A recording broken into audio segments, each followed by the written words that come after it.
네, 대화의 원리 중에서 공손성의 원리를 먼저 수업을 해볼게요. 공손한 표현을 하라는 건데요. 담화에 아까 구성 요소가 선생님이 뭐라고 했죠? 담화는 4개로 구성돼. 어떻게? 말하는 사람이 뭐야? 화자. 듣는 사람? 청자. 그리고 발화된 문장이 있고 또 그걸 둘러싼 뭐가 있다? 상황이 있잖아.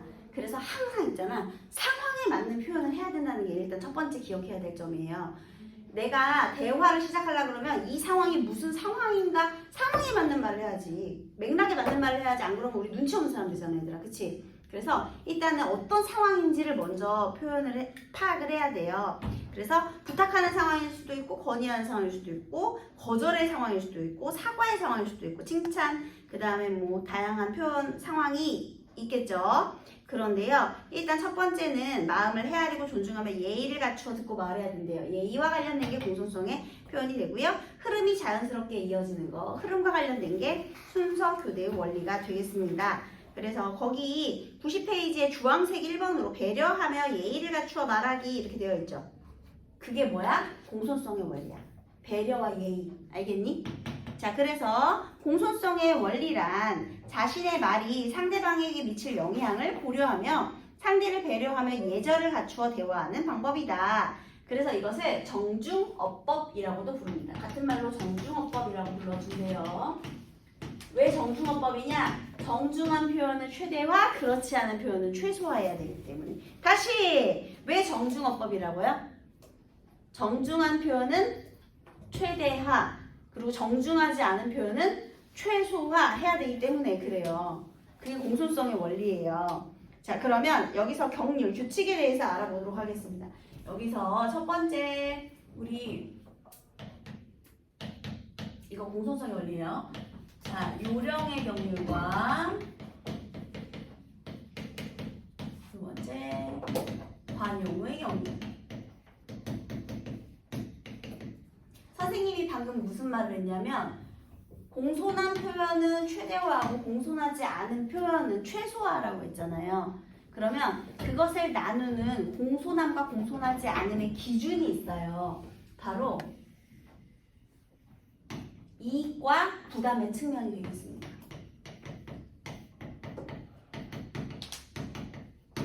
누가 봐도 이익이 정중한 거야? 아니면 부담이 정중한 거야? 부담이 정중하다고요? 부담은 정중하지 않은 거지. 부담을 주면 싫잖아. 정중하지 않은 거지. 이익이 되면 좋은 거지. 이익이 되면 좋은 거고 부담을 주는 건 안 좋은 거잖아. 부담이 되면 싫은 거잖아. 부담을 주든 부담이 되든 싫은 거잖아. 그치? 얘 정중하지 않은 표현이 되겠죠. 자, 다시요. 이게 왜 지금 헷갈리게 되었느냐? 항상 있잖아. 담화 상황 선생님이 아까 화자랑 청자가 있다고 그랬잖아.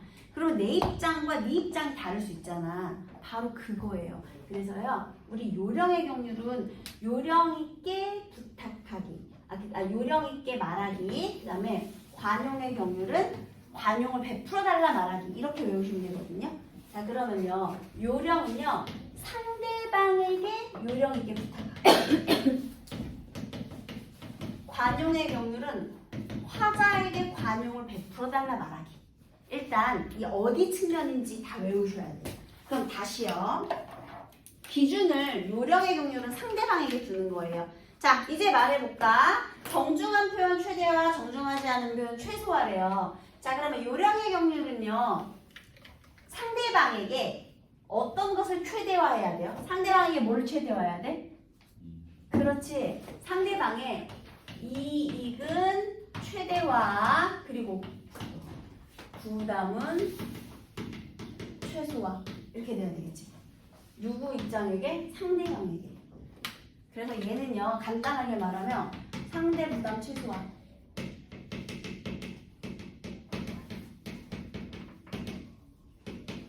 다 외워야 돼요. 그런데 얘들아 잘 생각해봐. 요령의 경률이 벌써 상대방에게 요령 있게 부탁하기 이렇게 외우면 돼. 그러면은 이거예요. 이익과 부담의 측면에서 얘를 외워라. 그러면 당연히 정중한 표현을 최대화해야 되니까 상대방의 이익은 최대화, 그리고 정중하지 않은 거 부담은 최소화해야 되겠죠. 상대방의 부담을 최소화. 그러면 여기서 또 하나 포인트가 있다. 부담이 생길 수밖에 없는 상황인 거야. 얘는 어떤 상황일까? 내가 상대방에게 부담을 줄 수밖에 없는 상황. 뭔가를 부탁하는 상황. 부탁, 건의 이런 상황에서 발생하는 경률이에요. 여기서 만약에 상대방에게 부담을 줘야 되는 상황에서 그걸 최소화하는 게 요령의 경률이라는 거죠. 그래서 부담이 발생해야 하는 상황이라는 거, 이익과 부담이 발생하는 상황이라는 거. 자, 그 다음에 관용의 경률은 뭐냐? 관용의 경률은 이제 화자 입장에서잖아요. 자, 그러면 화자의 무엇을 최대화하고 뭐를 최소화해야 더 아름다운 대화가 될까요? 내가 뭔가를 부탁해야 돼. 그러면 나의 이익은 최소화하고 뭘? 부담을 최대화해야겠죠. 그래서 나는 화자 입장에서는요. 내 부담을 최대화하고요. 그 다음에 내 이익은 최소화하는 거예요.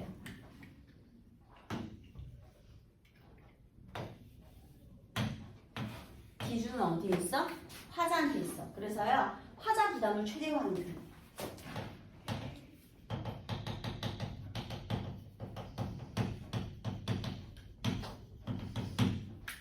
뭘 최대화하고 뭘 최소화하는지 알려면 일단 이익과 부담의 측면이라는 걸 외워야 되겠지.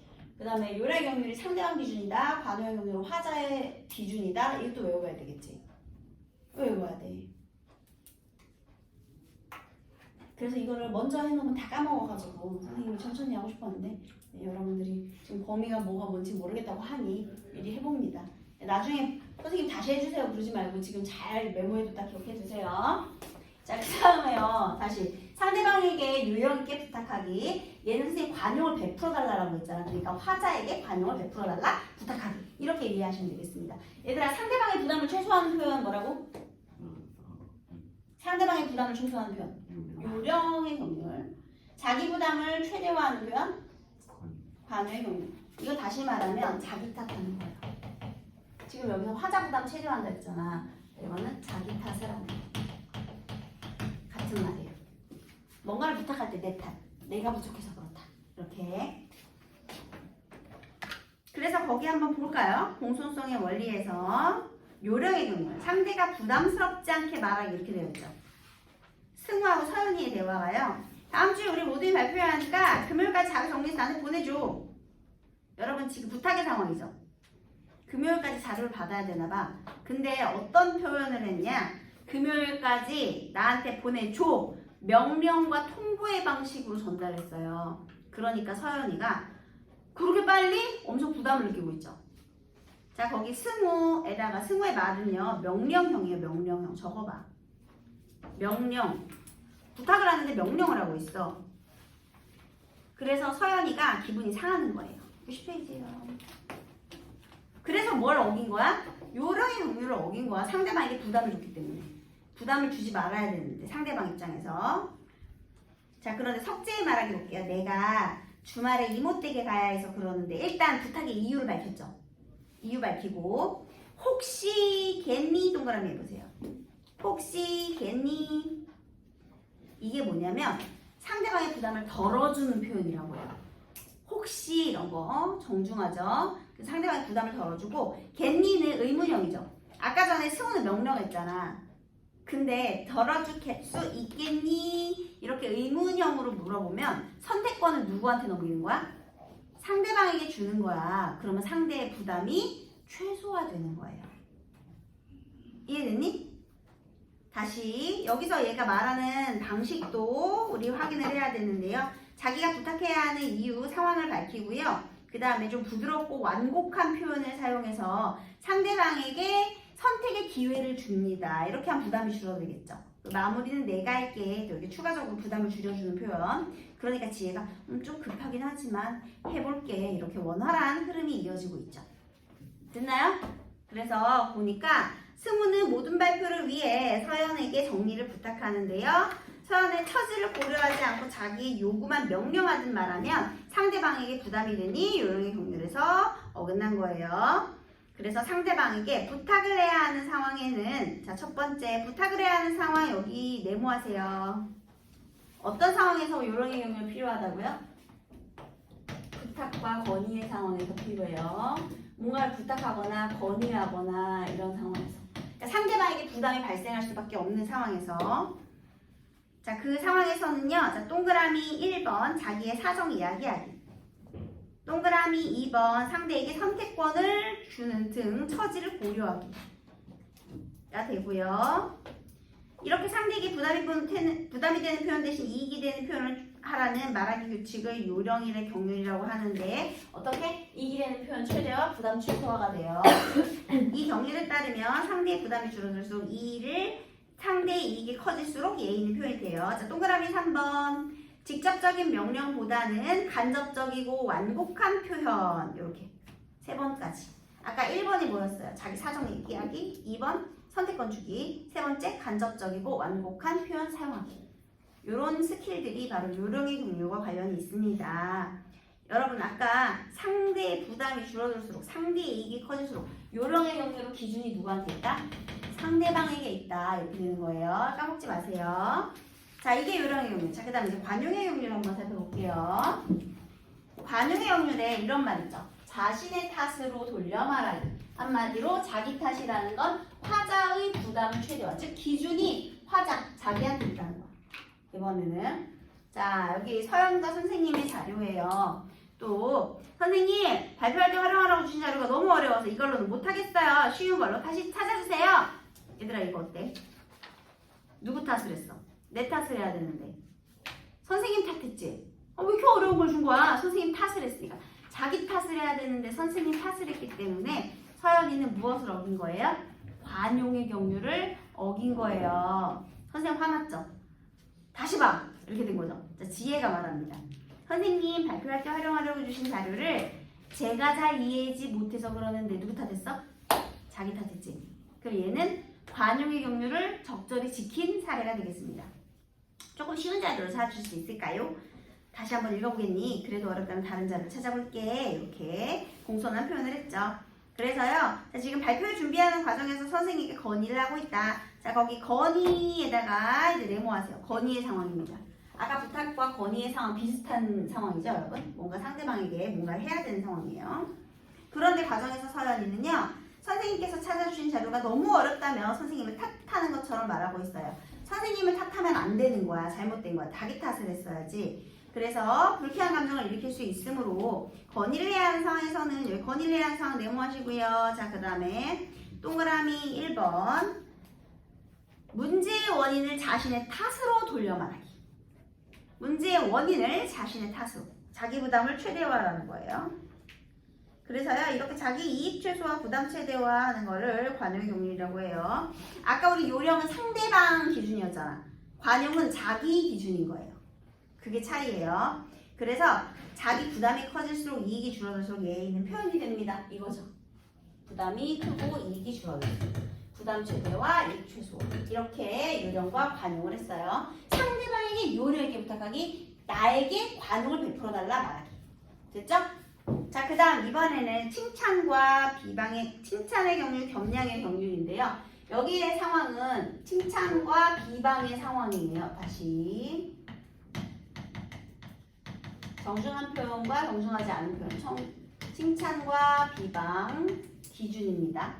칭찬의 상황에서 상대방을 칭찬하면 칭찬의 경륜. 칭찬의 경륜은 찬동의 경륜과 같은 말이에요. 하나는 겸양의 경륜. 얘가 또 세트예요. 자, 칭찬의 경륜은 기준이 누구한테 있다? 나를 칭찬하는 거겠니? 당연히 상대방을 칭찬하는 거.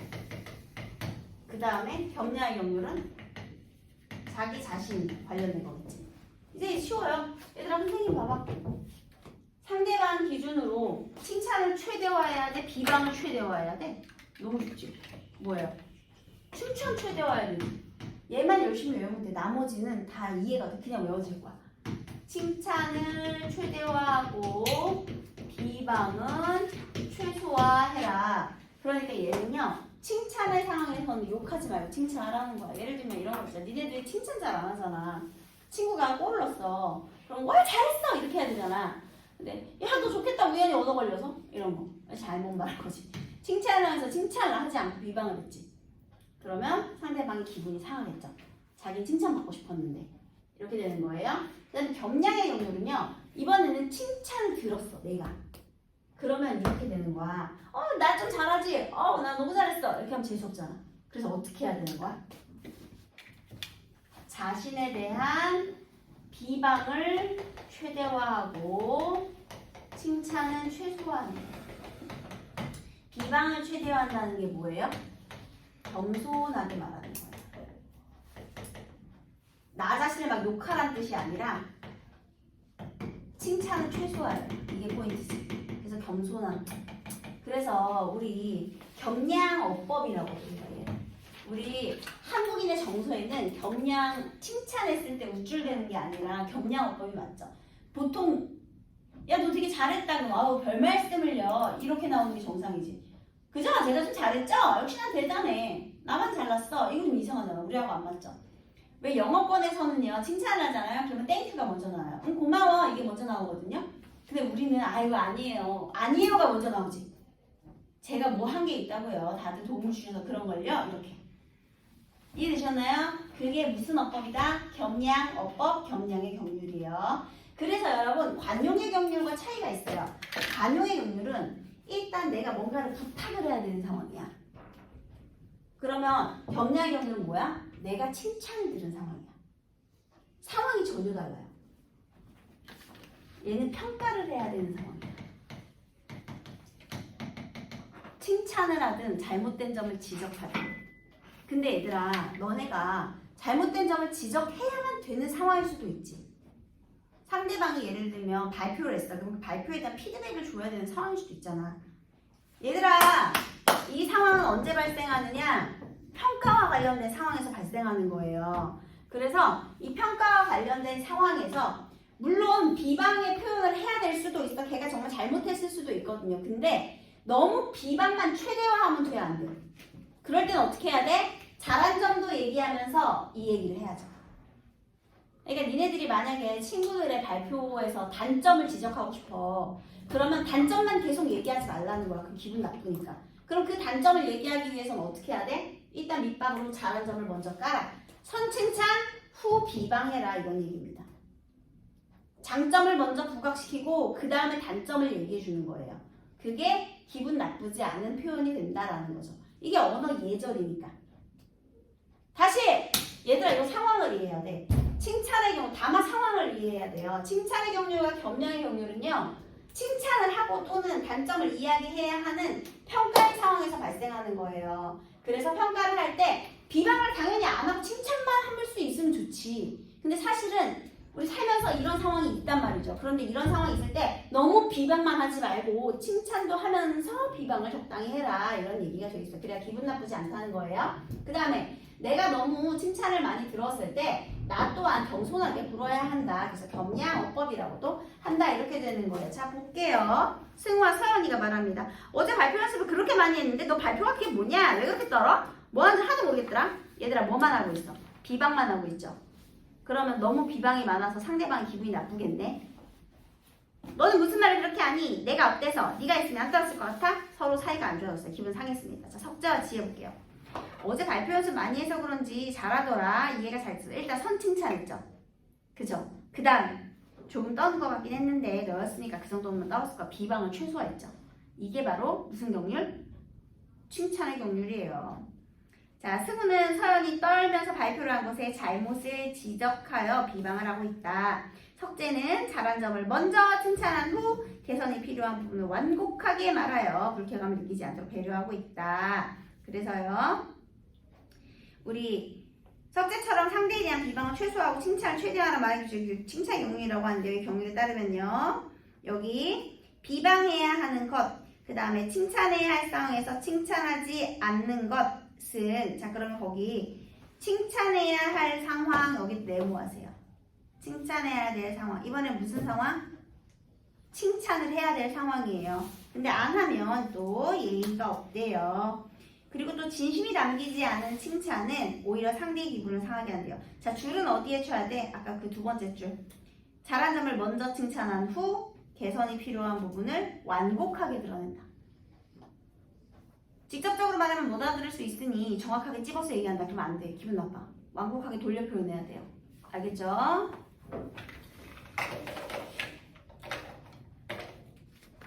자, 그 다음 넘어가서 겸양의 경률.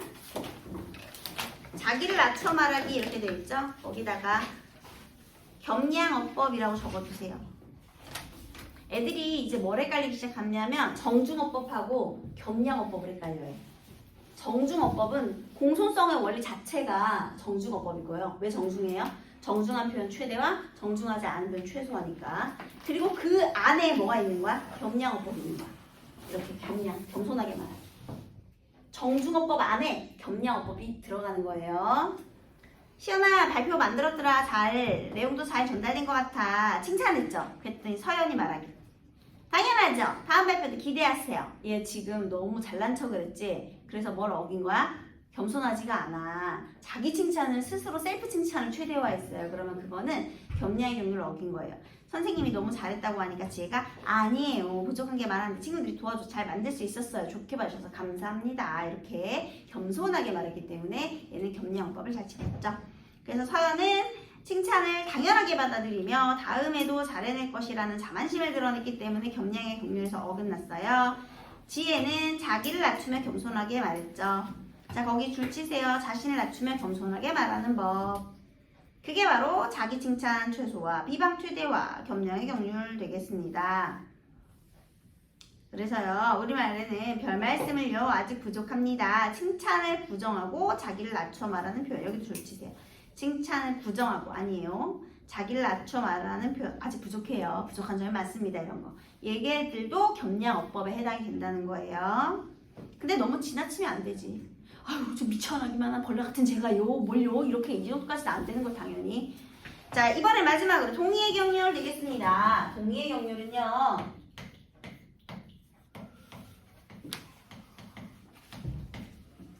일치와 불일치거든요.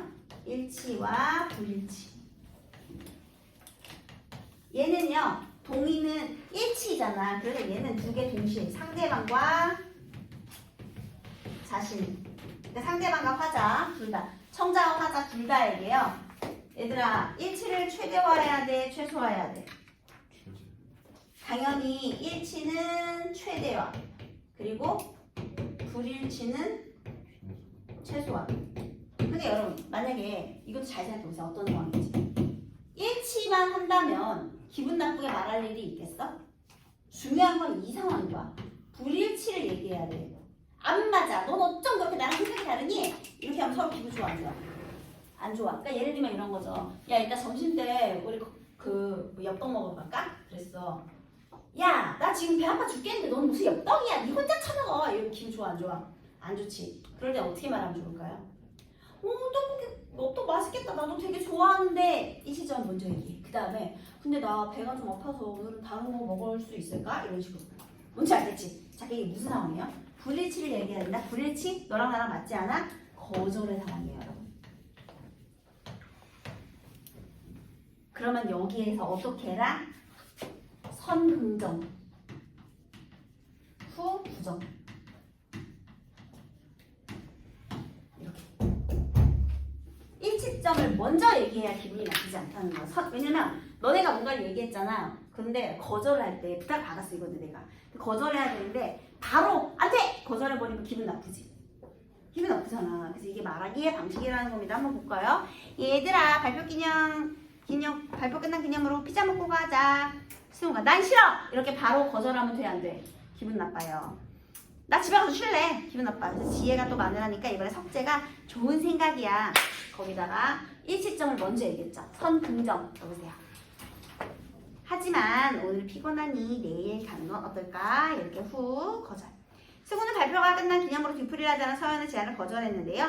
승우는 먼저 이견이 일치하지 않음을 직접적으로 드러낸 다음에 말했어요. 그러면 기분이 나빠요.